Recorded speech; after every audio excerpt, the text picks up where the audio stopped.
How you doing, sir? You came into this event in Holbrook. What's your name and what town are you from? My name's Wayne, and I'm right from the town of Holbrook. Matter of fact, I live across the street, and I'm a veteran, Vietnam veteran, and I do agree with this with the group. I don't believe that we should pay the high taxes, and I don't think we should have the health care situation. And going back to Carter, I think he's a fool. He's to me. So you heard his comments that he thinks people like you are racist, huh?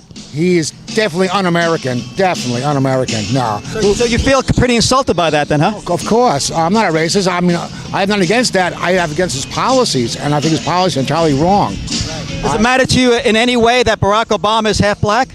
No, I don't care if he was yellow or green. Who cares? It's just his policies I think are totally unfair, and I don't think they're right with the United States. I think it's wrong. So this Obamacare bill, the one that they're trying to push through the Senate now, Max Baucus had made some modifications. We still don't know really what it is. Oh, no. Well, but yet Obama's out there on 5 different TV stations pushing it, and he's not really even sure what's in the bill. What do you think about that? I think he's entirely wrong. I mean, if he's trying to push the bill, why don't you go on O'Reilly or Beck or somebody like that? I think he thinks the questions might be a little too tough. That may be the case. Right. That may be the case. I mean, he hasn't even read the bill. Nobody has read the bill. I mean, that to me is somewhat ludicrous. So we're relying on a senator from Montana in the Senate to write a bill that's going to affect everybody's life in the country. Well, yes. I mean, he's got a state with a population of about 2 million people.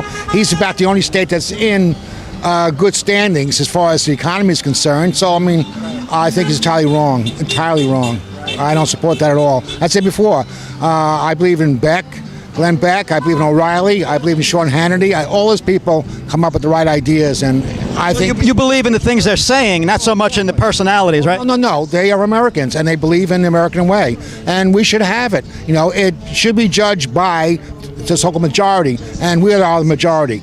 All these czars and things like that, I think that's somewhat ludicrous. You feel that's somewhat unconstitutional? Oh, very much unconstitutional, very much. Right. Yes. And it's nice that we all band together and start, this is what the country was founded upon, and that's what we should do. We should band together and say, no, we had enough, let's run this thing properly and do it correctly and follow the Constitution. So being a vet, do you feel that the main purpose of the military is to protect and defend the Constitution? Of course, very much so, yes. I mean... So when you see unconstitutional things that the governments are doing, then you're standing up as an American, as a former man in the military, to protect and defend the Constitution. Then, of course, very much so. I mean, I would die for this country. This is my country, and my father, my grandfather, all my relatives were in the military. And your NRA hat, does that signify that you're a strong believer in the Second Amendment? Oh, very much so. Very much so. Yes. Do you feel that's being threatened today? Oh, very much so. Yes. Yes. We all have to stand together. I mean, they want to take everything away from us. No. We have to unite, and we have to follow the Constitution. Very much so. Thank you very much for your heartfelt comments. Appreciate it. Thank you. Excellent. Yeah, how are you, sir? You made it out here to Holbrook to protest here. What motivated you to come down? It's just I don't like what's going on with the government right now. It makes me very worried.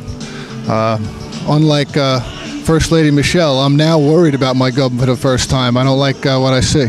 Is any of this fear whatsoever in any stretch of the imagination based on Barack Obama's skin color? No. You feel insulted when a former president of the United States makes that accusation about people like you? Yeah, I think it was ridiculous. It's just, a stupid thing to say.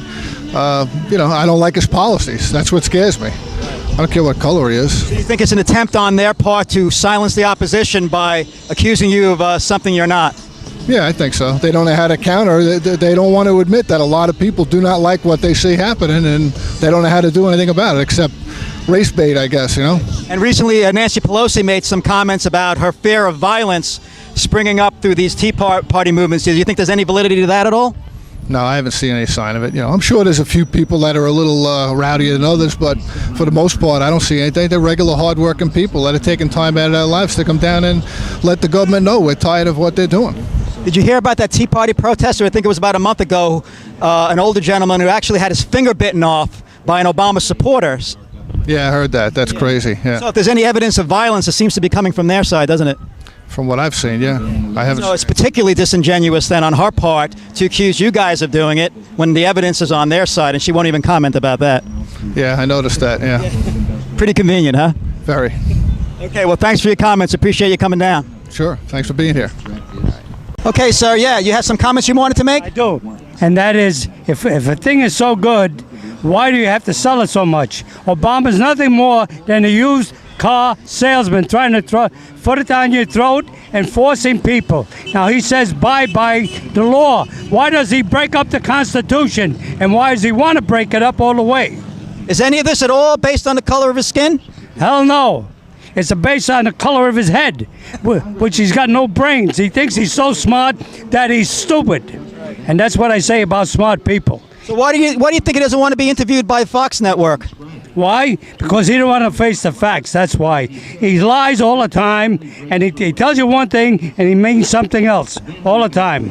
He has no use for Fox. Why? Because they're the only news organization that's telling you the way it is.